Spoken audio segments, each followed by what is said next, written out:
Most side hustle lists recycle the same ideas: drive people around, deliver food, or start freelancing. Those can work, but they also put you in crowded markets. A better approach is to look for small problems people already pay someone else to solve. Here are 10 less obvious side hustles you can test without pretending any of them are guaranteed moneymakers. Number 1. Flat pack furniture assembly.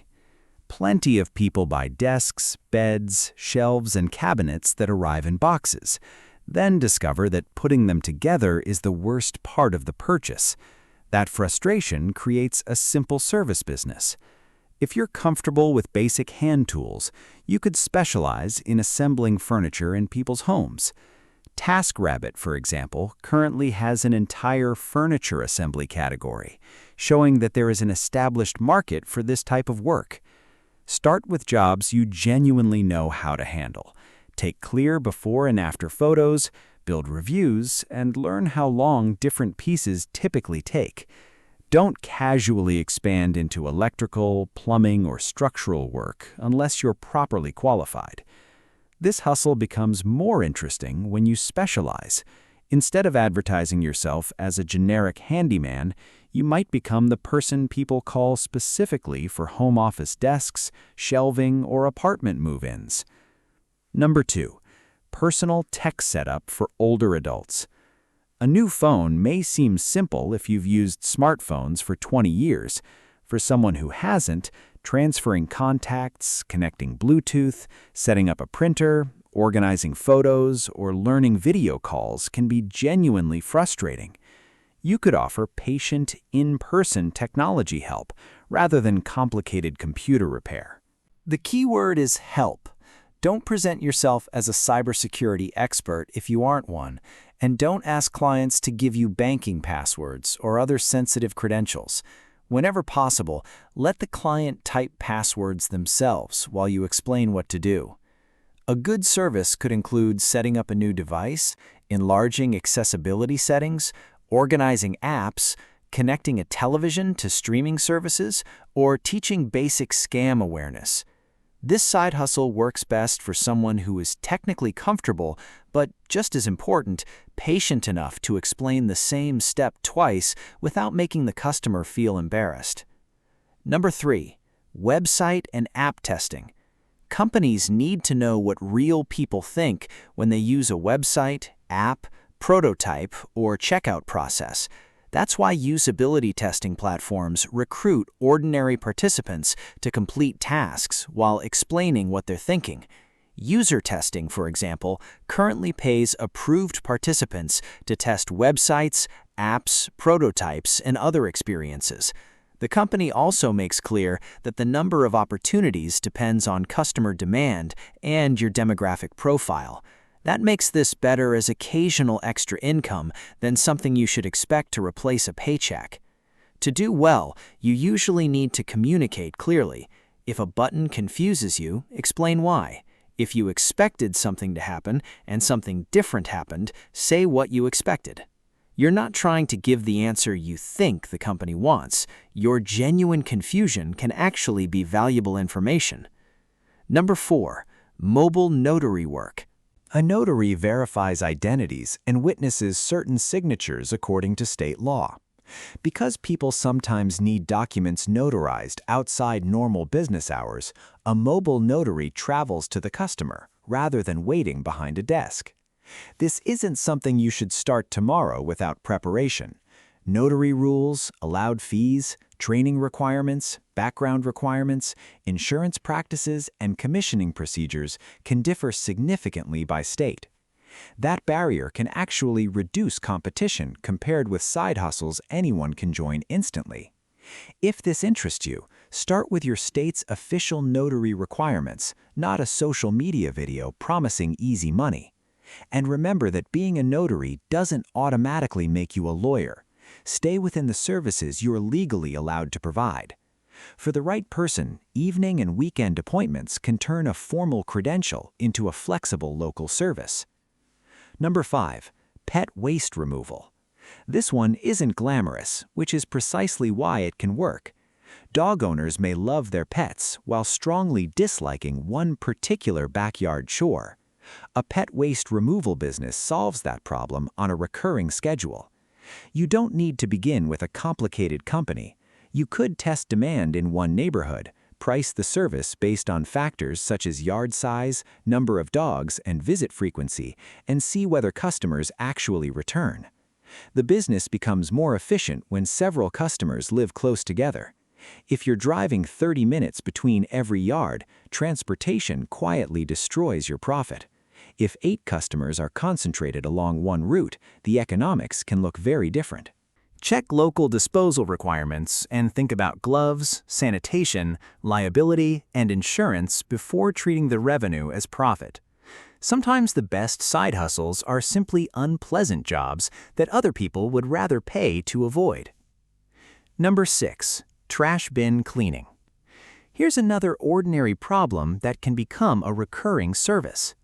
Outdoor garbage and recycling bins can become dirty and smelly. Some homeowners would rather pay someone to clean and deodorize them periodically than do the job themselves. The business model is similar to lawn care. Route density matters. One isolated customer may not justify the trip, while multiple customers on the same street can make the same hour much more productive. Before starting, investigate your city's rules concerning water waste, runoff, water usage, and disposal. Small business permit and licensing requirements can vary by activity and location, including state, county, and city rules. Also, calculate your real costs: water, cleaning supplies, equipment, transportation, marketing, insurance, and your time all matter. Revenue is the amount customers pay you. Profit is what's left after the costs of doing the work. Number 7. Event content creation. Traditional event photography usually focuses on polished photographs. A newer service can focus on something different: quick, informal, phone-based content that a customer can use on social media. Imagine a local business holding a grand opening. They may want vertical clips of customers arriving, products being demonstrated, employees interacting, and behind-the-scenes moments. A wedding couple might want casual phone footage in addition to their professional photographer's finished work. You don't necessarily need expensive cinema equipment to test this idea. A recent smartphone, basic stabilization, good composition, and competent editing may be enough for an entry-level service. Be very clear about what you're selling. You're not automatically replacing the professional photographer or videographer. You also need permission to record where appropriate and should respect guest privacy. A small portfolio is more persuasive than simply telling businesses you're good at social media. Number 8. Drone property media. If you want something with a higher barrier to entry, consider learning legitimate commercial drone work. Possible customers can include real estate professionals, property owners, contractors, and businesses that want aerial images of a location. But buying a drone doesn't automatically make you ready to charge customers. In the United States, operating under the FAA's Part 107 rules requires a remote pilot certificate, and pilots also have to follow operating and airspace requirements. That's why this side hustle makes more sense for someone willing to learn the rules instead of treating the drone like a flying camera toy. There's also meaningful startup cost. You need equipment, batteries, storage, editing capability, and potentially insurance. The advantage is that the required knowledge and equipment create a larger barrier than signing up for a typical gig app. Number 9. Digital photo organizing. Many families have years of photos scattered across phones, computers, external drives, memory cards, and cloud accounts. They may have thousands of duplicate screenshots and no reliable system for finding important memories. If you're highly organized, you could help people create a cleaner photo library. Folders, identifying duplicates, helping customers create backup systems, scanning physical photographs, or teaching them how to use the tools they already have. But this service requires trust. You're handling private files. Make backups before deleting anything. Establish exactly what you're authorized to change, and avoid copying personal files onto your own devices unnecessarily. This also creates an opportunity for specialization. Someone who becomes known for organizing family photo collections has a clearer offer than someone advertising vague computer services. You're selling organization and peace of mind, not just clicking and dragging files. Number 10. Rent out space you're not using. Your unused asset may not be a car or a spare bedroom. It might simply be space. Depending on where you live, someone could potentially value an unused parking spot, garage area, driveway, or storage space more than you do. This can sound almost passive, but don't ignore the risks. Before accepting money, determine whether you're actually allowed to rent the space. Renters may need permission from a landlord, while homeowners may face association rules, local regulations, insurance issues, or restrictions on what can be stored. You'll also want clear boundaries concerning access, prohibited items, payment, damage, and how either person can end the arrangement. Treat the numbers realistically. A space that produces income but creates insurance problems or constant inconvenience may not be a good deal. The goal isn't to monetize every square foot you own. It's to identify an underused asset that someone else legitimately needs. Whichever side hustle you choose, judge it by net profit, not exciting revenue screenshots. Track what you earn, what you spend, and how many hours the work actually consumes. Gig and side business income is generally taxable even when you don't receive a tax form, and independent contractors may also need to make estimated tax payments. And be skeptical of any opportunity that promises huge income for almost no effort or requires you to pay money just to get a job.